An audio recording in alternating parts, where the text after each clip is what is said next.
Yet another awesome speaker, yet another awesome session in our ISO Learning Summit. We are on day 3, woot woot, and I am still Sasha Brett with the Brand Scrubbers. Thankfully, that has not changed. But I get to keep introducing these really amazing, super stellar people who know so much stuff that I don't know. And that's half the point, right? We want to get everybody together so that we can all learn and we can all grow together. And this is going to be one of those sessions. So today I have Suzanne Ratty. Now, she has this concept of crisis marketing, which I'm going to be honest, I hadn't heard it before, but so I really enjoy the concept. I really like what she's going to bring to the table here, because I mean these are unprecedented times. We're juggling things all over the hectare. It's just not anything most of us can expect or even really prepare or plan for until we've gone through it. So Suzanne, she works with CEOs, small business owners, executives, working with leadership, sales, marketing strategies. I mean, this is her jam.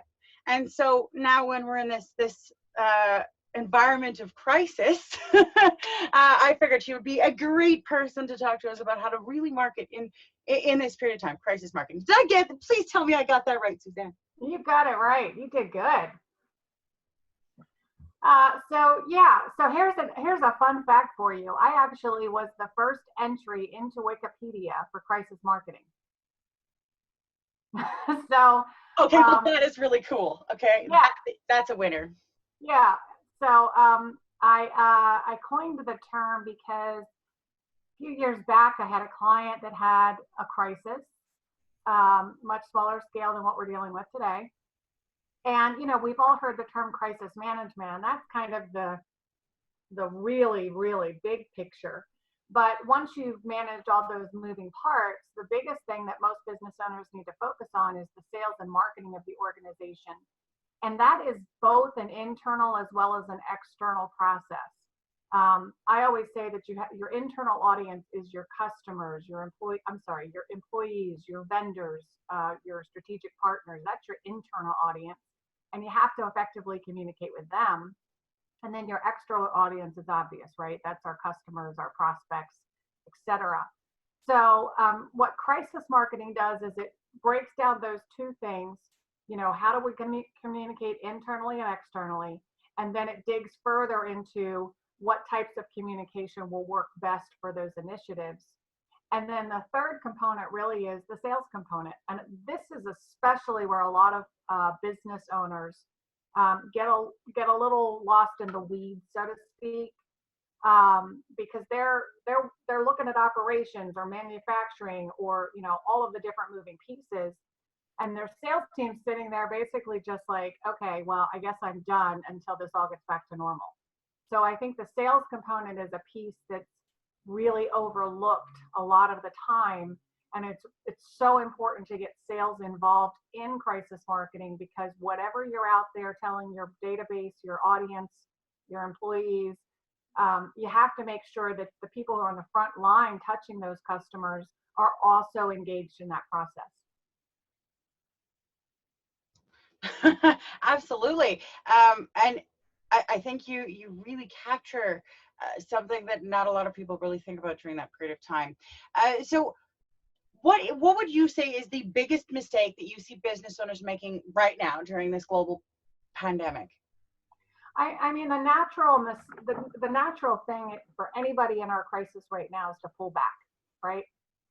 If we're laying off employees, if we can't go into the office because we're in the stay-at-home, quarantine mode, the natural thing is to pull back. And so that's actually also the biggest mistake. Now, that's not to say that in certain industries or certain businesses that's not the best approach. But oftentimes in this scenario, what we find is that if we just step back and we forget about how we've done business previously, and we look at the crisis and how it's impacting our community and the world around us and our audience, but then we also take a look at what can we do to reposition, to pivot. That's the big word of the day. And so I think the biggest mistake is just doing the pullback rather than saying, all right, how can we pivot? How can we reassess what we're doing and try to stay in business? And I'll give you an example. I have a client of mine that's an attorney.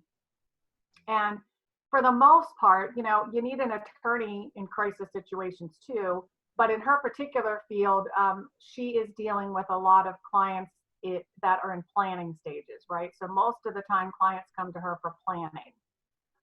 So rather than shut down, send everybody home, we said, okay, let's look at the factors. You're going to be working in a virtual environment. You don't want to shut down because it's a small firm, and she still wants to pay her people. So we looked, number one, at the operational side and how we continue those operations. But then we stepped into the sales and marketing role, and we found some really interesting ways that we could pivot her business and actually create opportunities that she hadn't really pursued heavily before that are really appropriate right now. And so basically what it's done is that over the last few weeks, we've held some educational webinars and done some other things that have actually driven a lot of new business her way. Wow, that's fantastic.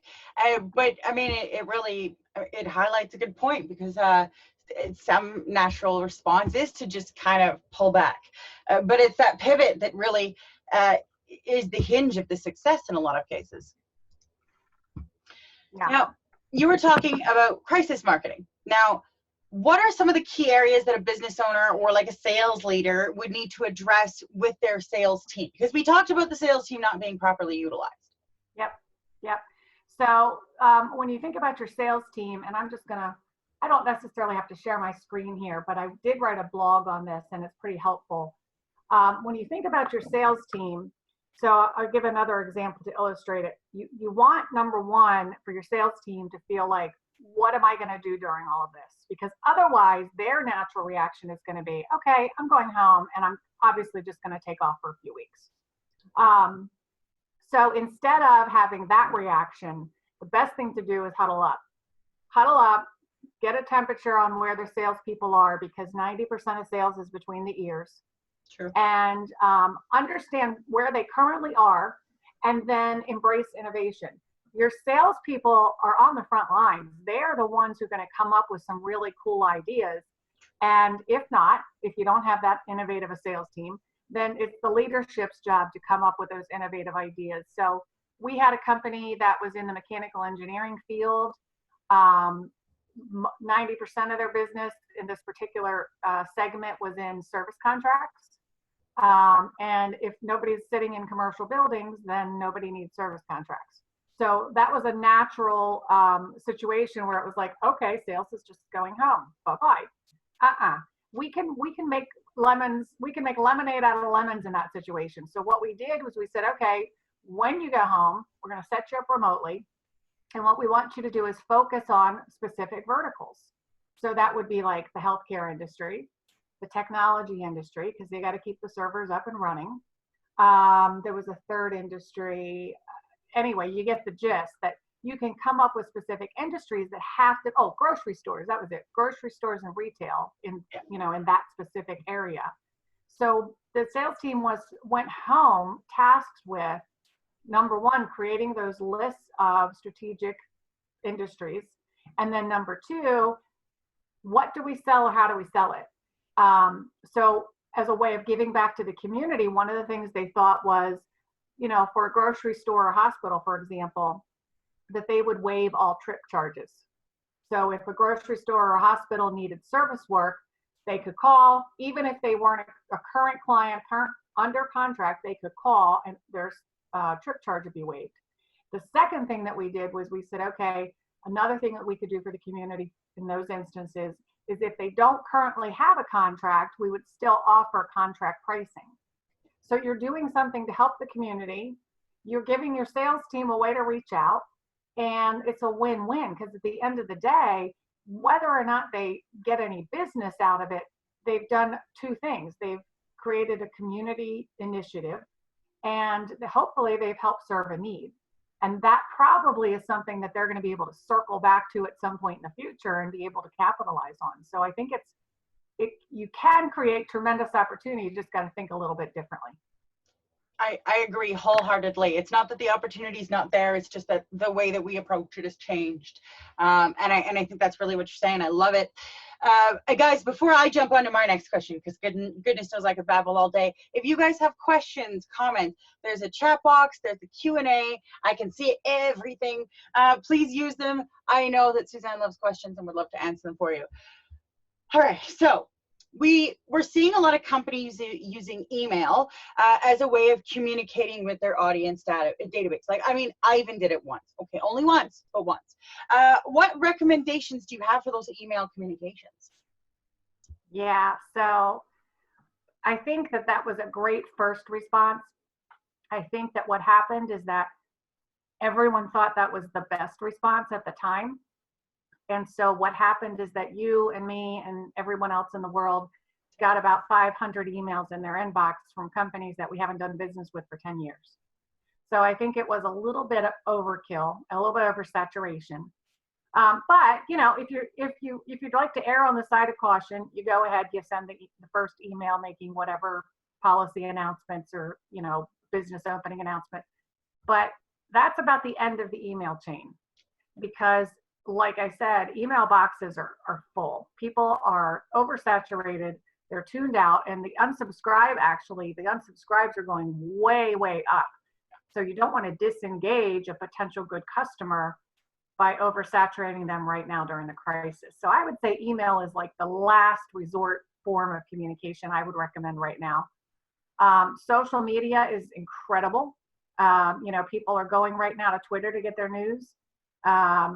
Your Facebook page, your LinkedIn page, Instagram, you know, any of the social media platforms are a great way to communicate with your target audience.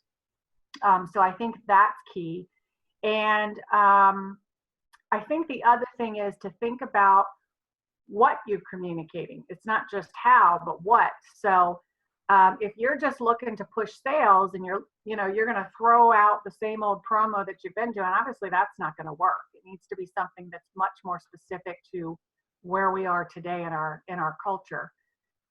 So refining the message, I think, is the big thing there. And then the other thing is a lot of organizations are doing things out of the ordinary. So I think telling those stories, if you're doing something, you know, one of the groups I'm involved with, we ordered an entire dinner from a local restaurant to feed about 50 people at the local hospital. That's a great story to tell. People want to know that people are being taken care of and that our communities are supporting one another. So I think you can use those as marketing initiatives too. Absolutely. Now, we had a question come in from the audience, and I think it ties into what we were just discussing. Discussioning. Wow, that's not a word. So our audience member asked, how much discussion in your communication surrounding the outbreak is too much? I understand being empathetic and acknowledging what is going on in the world. However, when is it too soon to start communicating as your brand again and shift the communication away from the outbreak? That was a long one. Okay. Well, I would say that answer to that varies. So if you are in an industry where the information that you're providing around the virus is imperative, I'm using the wrong adjective here. Let me give an example. If I am in the medical field and something that I'm selling or doing has to do with the virus, then you should continue communicating about that. Other than that, unless you are considered a valuable resource for information about COVID, stop. People aren't coming to your Facebook page or your LinkedIn page to get information on COVID. They're going to the WHO or wherever else for that. So I think as it relates to COVID, you know, you can say during the crisis, but that's about all that I would recommend for most companies as far as getting onto the topic of COVID. I would really try to steer clear of trying to be a news reporter, and, you know, stick to your main messaging. And again, recrafting your main message with intention is key. I think that's an excellent way to put it. Thank you very much. And I hope that works for you, audience member. Guys, feel free to keep those questions coming in. Where did my next one go? Oh, here we go. Yes. Oh, yes. I meant to ask you. So companies still doing digital advertising right now. are there some mediums that are thriving in this versus some that maybe aren't? Where should they be?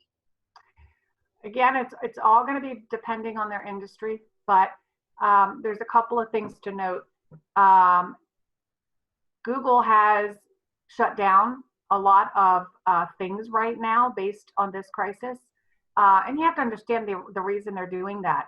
If I know that everybody in the world is searching for COVID-19, I'm going to want to advertise for that word. So I think what they're trying to really do is shut down scammers and make sure that the most relevant factual information is out there. So that's one of the reasons that has declined a little bit. Also, your SEO, if you're making any updates to your Google business page or anything like that, all that's kind of put on hold right at the moment. So again, one of the best strategies is really digital marketing on social media versus pay-per-click. And again, that's going to be industry specific, because if you've got face masks, you're probably going to want to be on pay-per-click. But for the most part, I think people are spending an people are spending a lot of time on social media right now. So, providing valuable, relevant content is important. And if you want to advertise and put some advertising dollars there, I think promoting webinars where you can educate people is a great thing to do right now. And I think that some forms of social media marketing and advertising can be really effective too. I agree. I have to agree with that. I mean, we've used primarily social media for this learning summit, which is all online virtual webinar style stuff. And it's been massive. So absolutely, I agree with you wholeheartedly. It really, again, just comes back to crafting that message and using it innovatively. Yay, I love it. Now, some people believe that, okay, and I'm going to preface this with, we've actually had some of our audience members asking these questions. So it's a perfect question. Some people are like, don't freaking sell right now. It is wrong. Other people don't necessarily feel that way. How do you feel about it? I think that the answer to that is, and this is like my motto, are you selling something or are you solving something? So if you are simply selling something, now is not the time. If you are solving something, it is the time. If I met that attorney I mentioned earlier, I mean, she's got a service that can be very helpful to people in this time. She should absolutely be selling, but that's the difference between the two. If you're just going out there and pitching a product or a service or a widget or whatever it is, maybe not. But in most cases, if you're solving something versus selling something, then it's still certainly appropriate to do that. I mean, the bottom line is, even though we're all sitting at home now versus going to offices, business is continuing to go on. And so if you're in a sector that has products or services that are still needed, you should absolutely be selling. And like that I said with that mechanical engineering firm, just repositioning what you're selling so that it provides a solution for the here and the now. I think that's the important differentiator. And I think the other big thing is, most of the time, the hang up with people not wanting to sell something right now is that they weren't selling solutions in the first place. And that's a big difference in sales, is you got to start with a solution versus just pitching and features and benefits. Yeah, no, I agree wholeheartedly. And I love that concept of a solution, right? Not everybody may want or need a website right now, but I mean, if there's companies out there saying, here, we'll get you online, we'll do it fast, and we're going to do it for really inexpensively so that we can help you out, that's a solution, right? Thank you for self-validation. But I think it's really important to note that that's what people are paying attention to, because we still all need things. Businesses still need things. People still need things. We're just approaching how we do it a little different, right? And I don't know about you, but I feel people might be sensitive, right? Yeah, and to your point about websites, I mean, if you have been waiting to invest in a website, if you have been waiting to do something with websites, I mean, now is the time, because people are searching online. They are utilizing your website as the decision maker for their buying decisions. So if you've been waiting, don't wait anymore. Go ahead and do that part now. If you've been, if you haven't tweaked your website yet for your hours for COVID crisis or the products and services that are particular interest, I mean, now is a great time to be updating that website because that is the front lines of sales right now. That's your top of your sales funnel. Yep, I agree. And I mean, that's what I do for a living, and that's what we're doing with businesses. I'm like, I get that you don't want to spend money. Let's make it as cheap as possible. Let's get you online and let's get you making money anyways, Right. which really does help keep that economy going. So I agree. If you're not online, now is the time. We can't avoid it anymore. So I'm really glad you said that. Like I said, yeah, a little self-validation. Now, what is your best piece of advice to anyone who is trying to sustain their business during this global crisis? Well, I think first is don't make decisions based in fear mode. I mean, we're all in uncertain times, and certainly we're all trying to sustain our business, but don't make decisions when you're in fight or flight mode, right? Because when you're in fight or flight mode, you're concentrating on just those two things, and the logic part of our brain doesn't necessarily kick in. So that would be my first advice. The second is, these are uncertain times for all of us. So if you have never outsourced or used a consultant or someone in the field, let's say sales and marketing, now is a good time to get somebody who's maybe been around the block a few times versus just doing it on your own or seeing what works. You could work with a consultant for a few $100s or a few $1,000s, and it could mean the difference between sustaining your business or struggling to survive. So I think now is the time to make sure that you've got the expert resources to help you. I absolutely agree, because with all the fish in the sea, and then half the land mammals coming in too, Right. we're all fighting for the same space, and it can be very difficult. So it would make sense that the experts in their field would be able to elevate us as business owners. Yeah, and I think just to follow up on that is, and this is no offense to anybody out there, but anybody can be a marketer today. You can open up your laptop and boom, you're a marketer. I think the big thing is to make sure that you're working with an organization or a person who has some experience behind them and can say, you know what, call this client and they'll tell you what I did for them. Or maybe on their website, they have testimonials or videos. I think that really researching a good sales and marketing expert is important. And to make sure that they've got enough experience behind them that you're not worrying about the outcomes. Yeah, 100%. Do your homework, right? I mean, we're business owners. Our time is as much our money as our money is.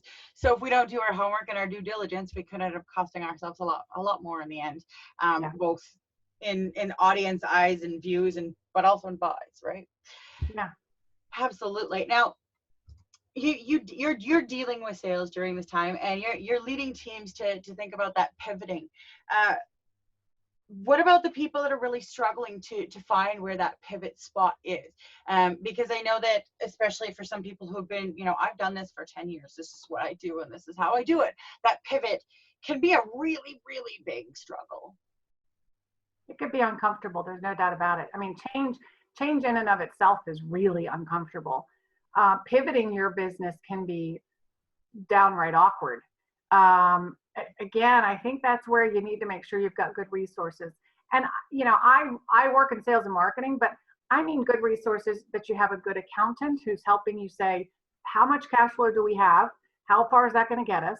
That you have a good financial planner. I mean, all of those resources I think are important. The other thing is, if you've got those resources and you have a pretty good game plan, you can always tweak the game plan. Just because we set in motion whatever the game plan is doesn't mean we can't tweak it 30 days from now or what have you. And I think that's, in the crisis mode, you have to be okay with that having that flexibility. I think that's key. Absolutely. Absolutely.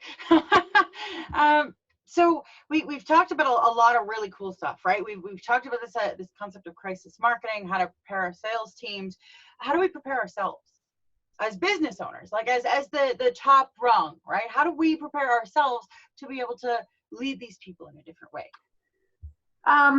You know, that's what I think one of the things is not only leading, but it's almost likened to servant leadership.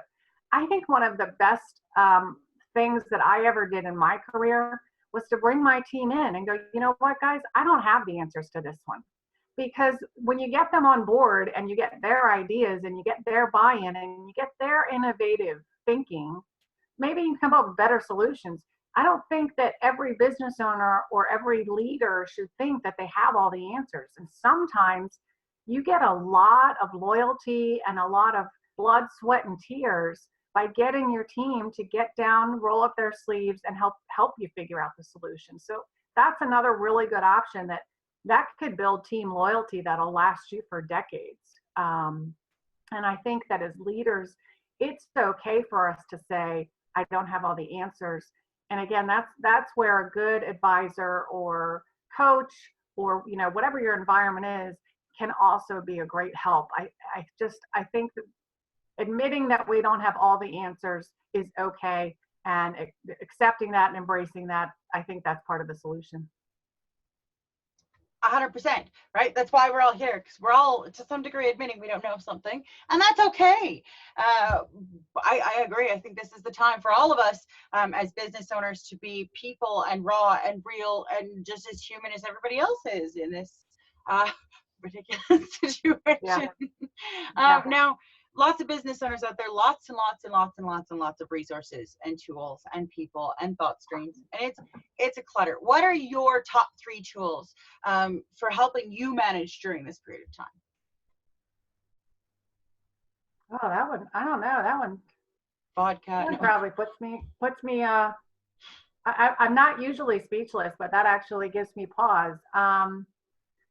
I think my top 3 tools are, I'm really focused right now on prioritizing every day.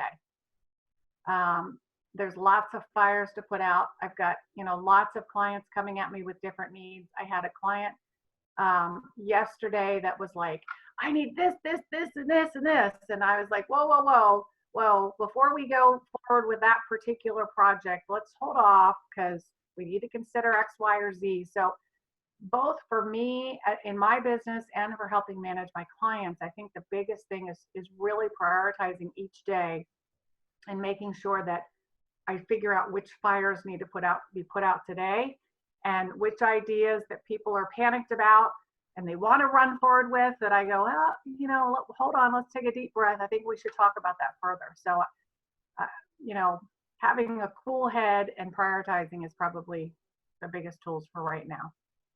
Yeah, taking that time to simmer down and then prioritize and then take action. But I like the fact that you said daily, right? Because I mean, we used to get away with, you know, weekly, monthly, quarterly planning, and I don't think that's really necessarily a thing that works very well right now. Yep. At all, because things change too much.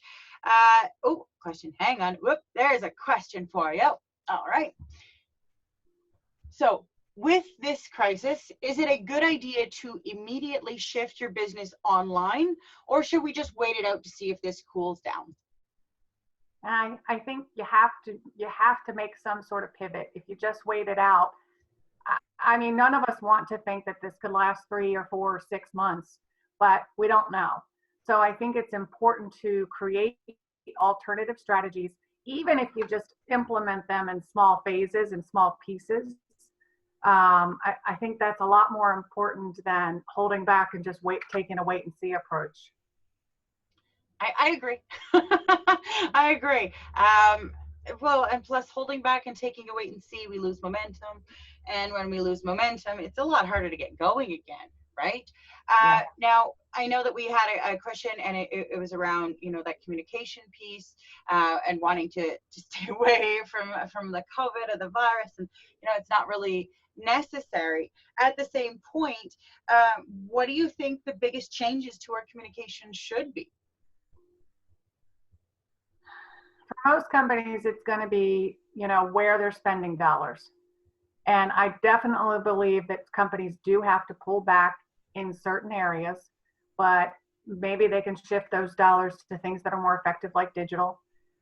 Maybe they pull them back and they invest them in other things. You know, I have one company who because of their situation that they're in, they said, look, we're not going to spend any dollars on print advertising right now. So what we're going to do instead is take that budget and reallocate it to some of our team members who were 1099 workers and who aren't at the time eligible for unemployment benefits. I think most states have passed something now that, or even the federal government, that allows those workers to get unemployed benefits. But maybe if you have extra budget dollars, using it to help your community is, again, it's still a marketing initiative. You can still toot your own horn about it, but it also goes to help support your community. It's a win-win, and people remember these things, right? I think this is actually something we've talked about in a couple of different sessions, is that people remember what we do and how we act, and that will impact things later, maybe even more so than now. So I think that's a great point. I love our audience. And I think from a sales perspective, the other thing is that salespeople could be sitting at home really building and expanding their sphere of influence if they know how to work the platforms, if they know how to work LinkedIn. This is a great time to be reaching decision makers, because the gatekeeper is not attached to the decision maker right now. So if I call a decision maker, there's a pretty good chance I'm going to actually get in touch with them versus having to go through a gatekeeper. So from a sales perspective, I think there's a tremendous amount of opportunities. And as leaders, if we let our salespeople take the "I'll just hide in the corner until this is over" approach, that's not going to get us anywhere. But I think there are a lot of opportunities, just change the way we're thinking and positioning, and, you know, potentially not just sustaining our business, but thriving. Absolutely. And I mean, you can thrive even through this. I mean, yes, some people are only going to manage to sustain or survive, but there are a lot of opportunities to thrive. So I think that is a fair statement. Our audience is tossing another one out here for us. These guys are whippersnapper smart, and then I have to try to rate them, and I look silly. Let me do this. All right. Would it be effective to increase your communication in general during this time, more so than normally as you would a brand, or because some brands are communicating too much, do you think you should just be sticking with what you're doing? That's the whole question. You know, I guess I would have to evaluate each industry or specific circumstances. I think as a general rule of thumb, communicating more than usual is probably a good idea, but it has to be tempered with the right type of communication. And, you know, again, like I said, I don't want to hear from brand A if I haven't purchased from them in 10 years. I want the communication to be meaningful. And, but I do think, you know, we talked about that internal audience and that external audience.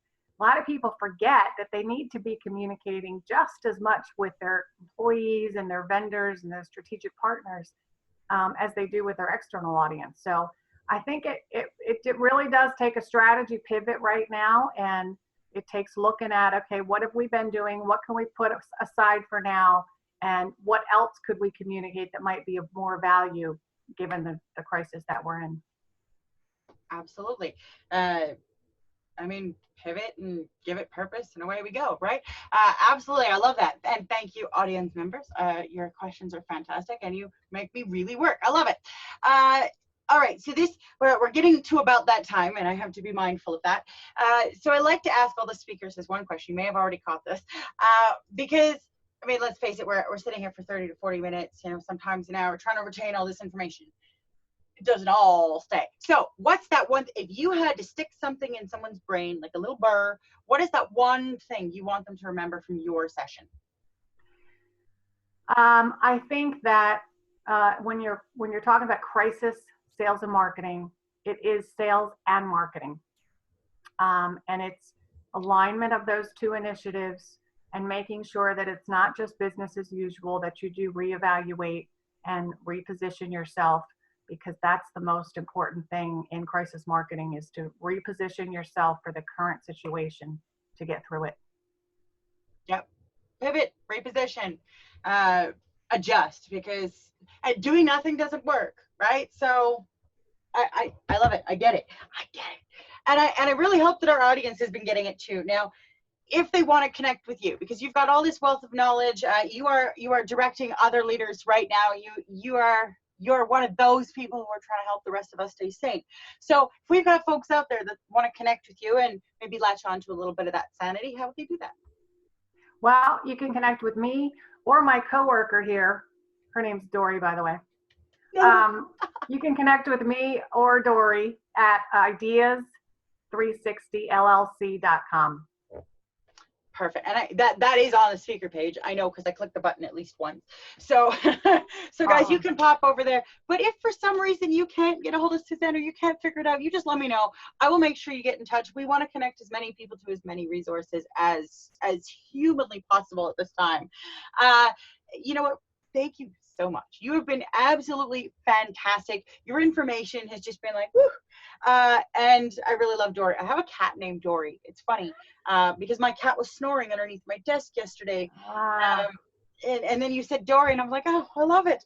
Because oftentimes she'll sit there and stare. So it must be a Dory thing, I'm thinking. Yeah. Thanks so much for having me. It was great. Yes, and thank you, Susan. And guys, again, huge thank you to our sponsors, the Columbia Valley Chamber of Commerce. They've done a lot to really help us get this set up and promoted in the extremely short period of time that we had. And of course, you guys did a great job. Thank you. It's been incredible, and it's going to continue to be incredible. We are just starting day 3, so guys, come check it out. We're going to be back in about, oh God, every time about 20 minutes with another awesome speaker. Thank you, Suzanne. I really appreciate you coming on here and sharing your wealth of information. Okay, have a good day. Bye. Bye.